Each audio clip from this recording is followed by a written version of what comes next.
You'll come early on Friday to set the table, right, Audrey? My mom asked over the phone, her voice brisk and full of purpose. I pressed the phone tighter against my ear, momentarily stunned. Wait, what's happening Friday? The dinner party for Brian's promotion, she said, as though it should have been obvious. I frowned, switching the phone to my other ear. I wasn't invited. Well, of course not, she replied, her tone dismissive. It's mostly Brian's colleagues and friends. You wouldn't really fit in. Her words stung, but I kept my tone neutral. But you still want me to come and set the table. Exactly, she said, as though I'd just solved a puzzle. You're so good at these things, Audrey. You've always had an eye for detail. And don't worry about staying long. Just help set up and make sure everything's ready. We'll handle it from there. I closed my eyes, letting her words sink in. Once again, I wasn't good enough to be a guest, but I was indispensable when it came to doing the grunt work. My name is Audrey, and for my family, I'm not much more than a reliable extra. The one they call when they need someone to clean up a mess or make sure everything is picture perfect for Brian's endless parade of accomplishments. I've been overlooked and underestimated for years, but hearing my mom casually dismiss me like this, like I wasn't even worth pretending to include, still cut deep. That's fine, I said finally, my voice steady despite the anger simmering beneath the surface. What time do you want me there? 4 o'clock sharp, my mom said cheerfully. We'll need time to get the table set, the candles lit, and the appetizers plated. Oh, and could you bring some extra napkins? We might run out. Sure, I said, forcing a tight smile she couldn't see. Thanks, Audrey. You're such a lifesaver, she added before hanging up, not even waiting for me to say goodbye. I set my phone down and stared out the window of my small apartment, the frustration building with every passing second. I'd moved out years ago to escape this exact dynamic, but no amount of distance seemed to matter. As I sat there, my phone buzzed with a notification. A reservation app I hadn't used in months popped up with a suggestion. A table for one at my favorite restaurant this Friday night. My finger hovered over the screen, hesitating for only a moment before I tapped reserve. For once, they could manage without me. By Thursday afternoon, my phone was buzzing nonstop. Don't forget to pick up the extra napkins, one text from my mom read. Brian's boss is bringing his wife, so make sure the table settings are perfect, came another. Each message made me grip my phone tighter, my frustration growing by the second. They hadn't even bothered to ask if I wanted to help. They just assumed I'd show up like always, ready to work behind the scenes. But this time, I had other plans. Living in my own apartment was supposed to give me some space from their constant demands, and for the most part, it had. But when it came to family events, it didn't seem to matter where I lived or how many miles were between us. I was still dependable Audrey, the one they could always count on to do the things they didn't want to deal with. I sat on my couch, staring at the confirmation email for my Friday night reservation at my favorite restaurant. Part of me felt guilty for booking it. Was it wrong to leave them hanging when they clearly needed help? But then I thought about all the times I'd dropped everything for them, only to be dismissed, ignored, or outright excluded. This wasn't just about Friday night. It was about years of being overlooked. No, I thought, opening my phone to silence their endless messages. This time, they can figure it out on their own. On Friday morning, my mom called. Audrey, just a quick reminder to be here by 4, she said cheerfully. We're counting on you to make sure everything's ready before the guests arrive. I hesitated for a beat, then said, Don't worry, Mom, I'll take care of it.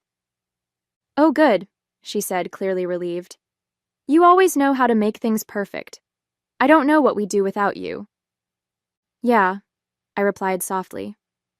I know. As the day went on, I got ready. Not to help with their dinner party, but for my own night out. I put on my favorite dress, did my makeup, and grabbed my purse, feeling a strange mix of nerves and excitement. When I locked the door to my apartment and stepped into the cool evening air, a weight lifted off my shoulders. For the first time in years, I wasn't putting their needs above my own. By the time the clock struck 7:30, I was seated at my favorite table, a glass of wine in hand and a smile on my face. Let them figure it out, I thought, savoring the first sip. tonight they were on their own. As I settled into my seat at the restaurant, the world outside seemed to fade away. The soft hum of conversation, the clinking of glasses, and the warm glow of candlelight made me feel at ease in a way I hadn't experienced in years. The waiter approached with a menu, smiling warmly. "Good evening. Are you ready to order?" "Not just yet," I replied, "but I'll take a glass of your house red to start." He nodded and disappeared into the background, leaving me to savor the moment. Back at my parents' house, I could only imagine the chaos. My mom would probably be pacing around the kitchen, wondering why I wasn't there yet. My dad would try to calm her down with his usual, "She's just running late." And Brian? He'd probably assume I'd flaked out, because in his world, I was always the unreliable one. I thought about how they'd react when it finally dawned on them. I wasn't coming. The wine arrived, and I took a sip, letting the rich flavor linger on my tongue. As I glanced around the room, I noticed other diners, some laughing with friends, others enjoying quiet moments alone. I realized this was the first time in years I'd treated myself to something like this. No errands to run, no tables to set, no family demands to meet. For once, it was just about me. Meanwhile, my phone buzzed in my purse, but I ignored it. I already knew the texts and voicemails piling up. "Where are you, Audrey? The guests will be here any minute. Why aren't you answering your phone?" I almost felt sorry for them. Almost. When the waiter returned, I ordered a dish I'd been eyeing for months, but had never found the right occasion to try. As the meal arrived, beautifully plated and steaming with rich aromas, I couldn't help but smile. This was what freedom felt like, deciding what I wanted, when I wanted, without anyone else's expectations weighing me down. By the time dessert arrived, I was completely at ease. The tiramisu was decadent, the perfect end to a perfect evening. Let them scramble, I thought, savoring another bite. They'd figure it out eventually, and maybe, just maybe, they'd start to realize how much they'd taken me for granted. But for now, that wasn't my problem. Back at my parents' house, the scene was everything I'd imagined, and worse. "Where is she?" my mom demanded, pacing back and forth in the kitchen. Her voice had that sharp edge it always got when things weren't going according to plan. "She said she'd be here," my dad replied, his tone half reassuring, half uncertain. "Maybe she got held up." "Held up?" my mom snapped, throwing her hands in the air. "It's not like Audrey has anything else going on. She knew how important tonight was. How could she just disappear?" Brian strolled in, adjusting his tie with a smirk. "Honestly, I don't know why you keep relying on her. She's always been flaky." "Flaky?" my dad echoed, raising an eyebrow. "She's done everything for this family. She probably just forgot the time." "Forgot?" My mom's voice was shrill now. "She was supposed to be here an hour ago. The table's not set, the candles aren't lit, and the appetizers are still in the fridge. What am I supposed to tell our guests when they walk into this mess?" Brian shrugged, pulling out his phone. "Not my problem. Maybe next time don't put all your faith in someone who—" "Enough!" my dad barked, silencing him. Meanwhile, I was halfway through my dessert at the restaurant, blissfully unaware of the chaos. The tiramisu melted in my mouth as I took another bite, savoring the layers of espresso-soaked ladyfingers and mascarpone cream. Across the room, a couple was celebrating an anniversary, their laughter filling the air. It felt good to be here, surrounded by warmth and light, instead of at home where my efforts would have been overlooked and unappreciated. My phone buzzed again, but I didn't even glance at it.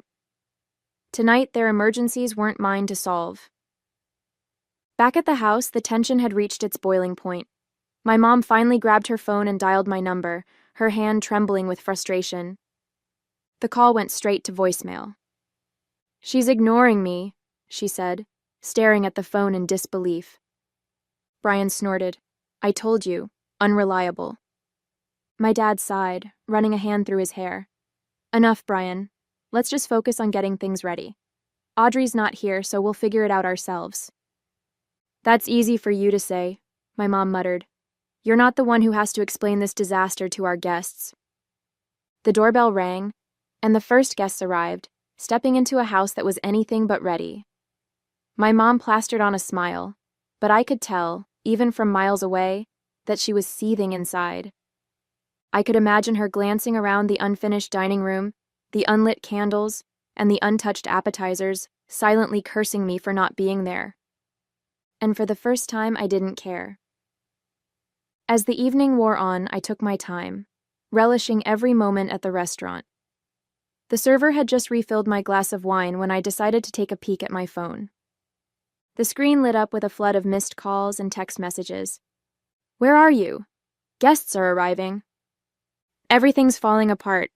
We need you now." "You're being so selfish, Audrey."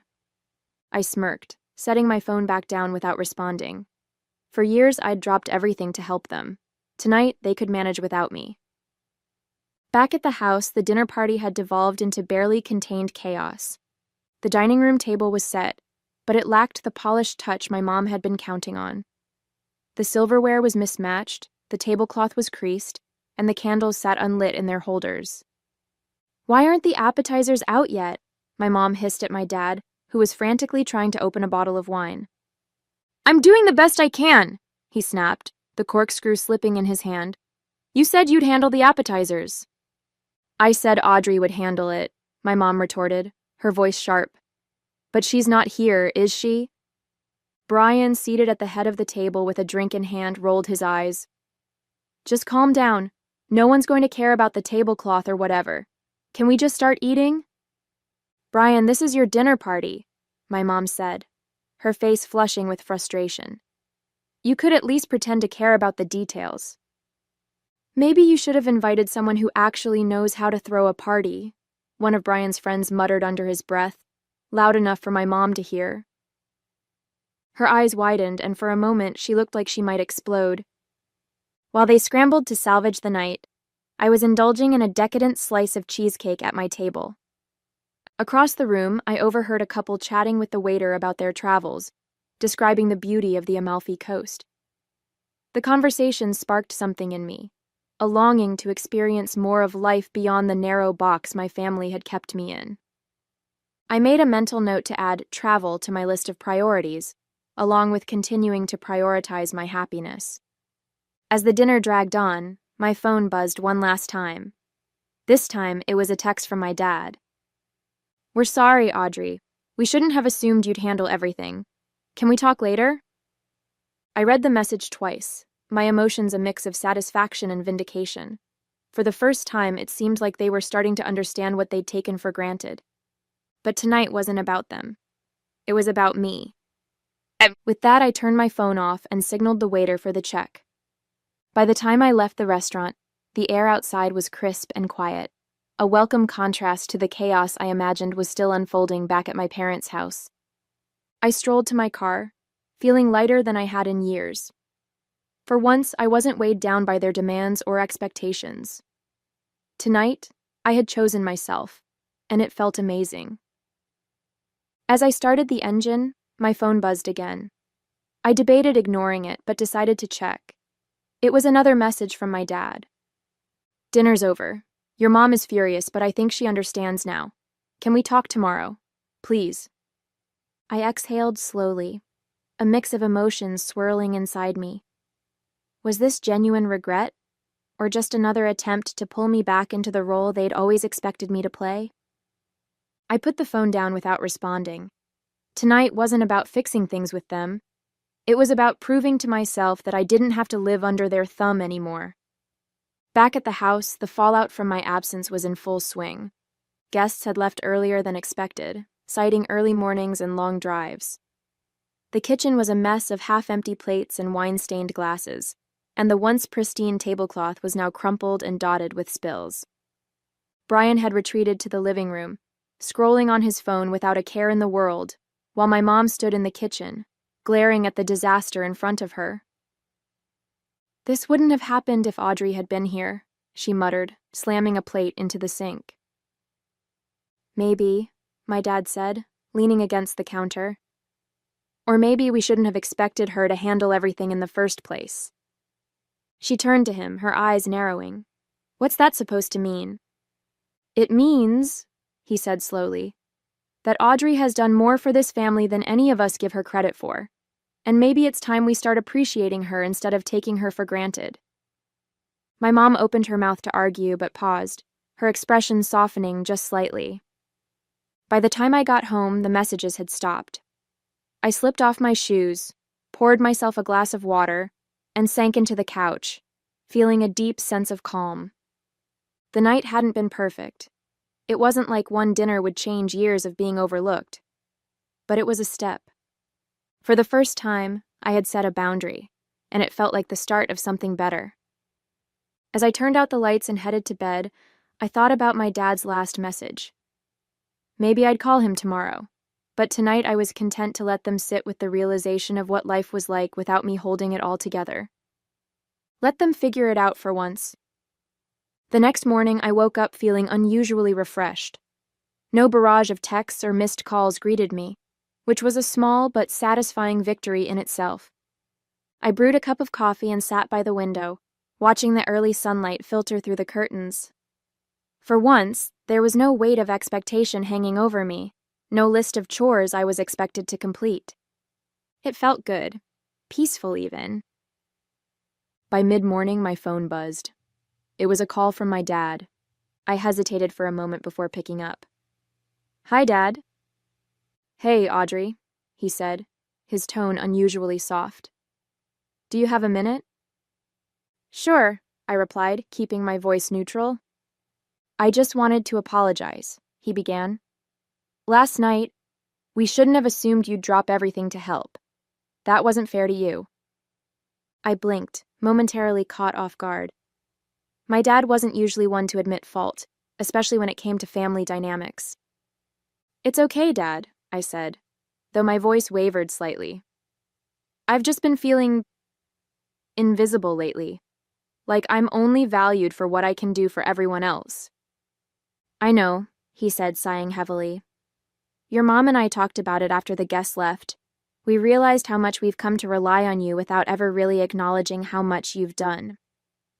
"That means a lot to hear," I admitted, my chest tightening with a mix of relief and emotion. We talked for a few more minutes before hanging up. It wasn't a perfect resolution, but it felt like a step in the right direction. Later that day, Amanda came over to check in. She'd been my sounding board for years, always ready to offer advice or a glass of wine when things got tough. "So," she said, plopping onto my couch with her usual dramatic flair. "How'd it go? Did the dinner party collapse without you?" "Pretty much," I said with a smirk. But the real surprise? My dad actually apologized. Her eyes widened. "Seriously? That's unexpected." "Tell me about it," I said, shaking my head. "I think they finally realized how much they've taken me for granted."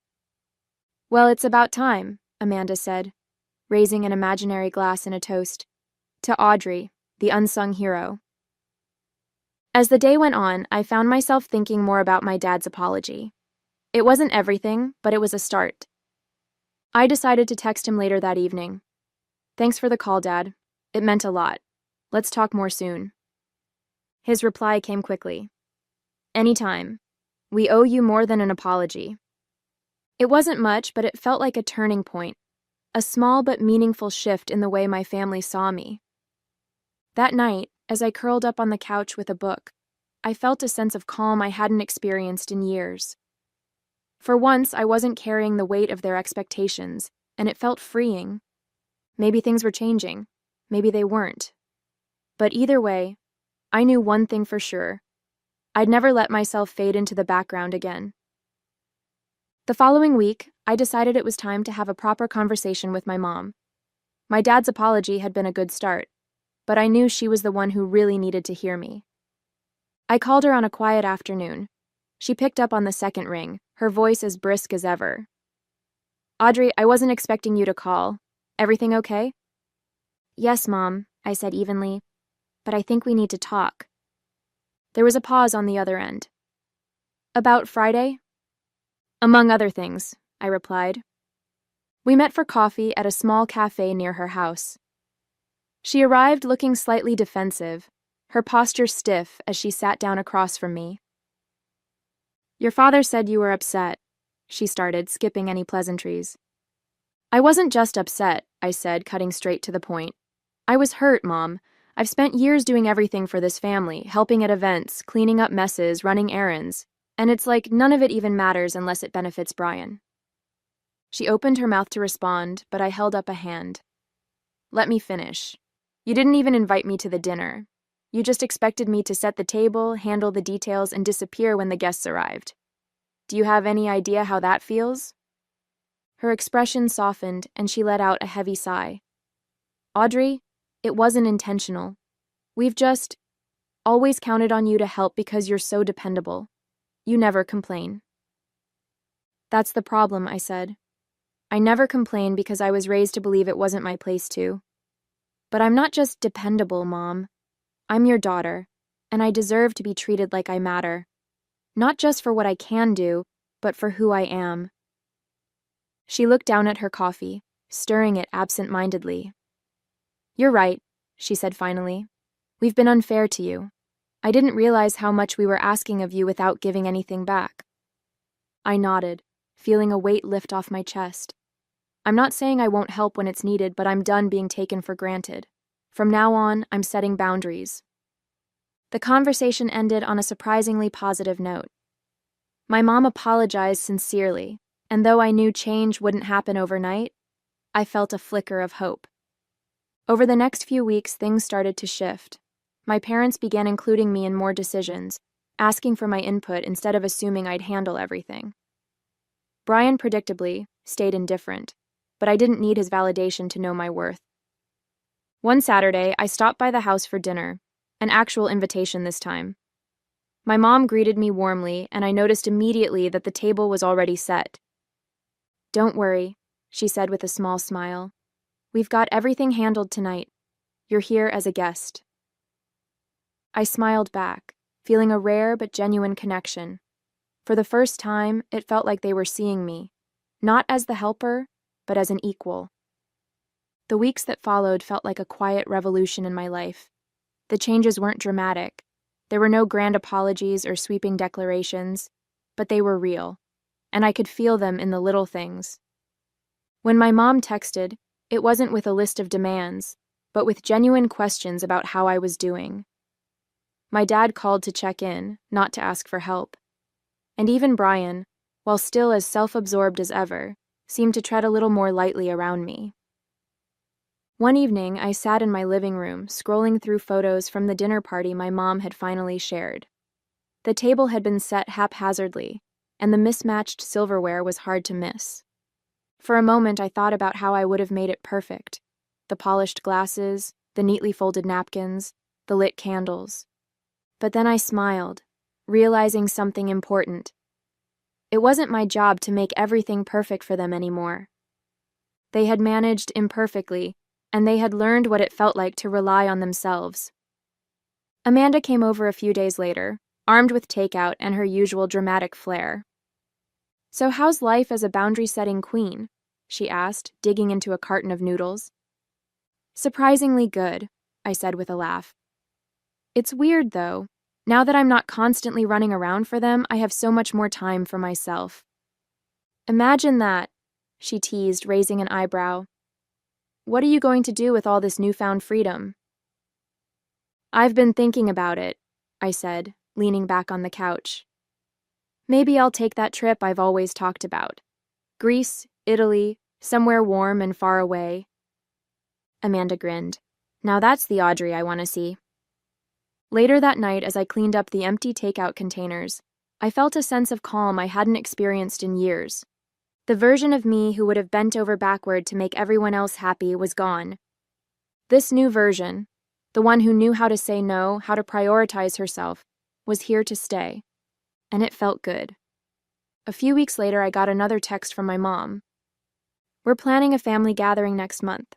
Would you like to come as a guest? I read the message twice, surprised by the wording. There was no assumption, no expectation, just an invitation. I thought about it for a moment before replying, I'd love to. Thanks for asking. When the day of the gathering arrived, I walked into my parents' house feeling lighter than I ever had before. My mom greeted me warmly at the door, giving me a hug that felt sincere. "Everything's ready," she said with a smile. "Come in and relax. We're so glad you could make it." The dining table was set, not perfectly, but well enough, and the smell of roasted chicken filled the air.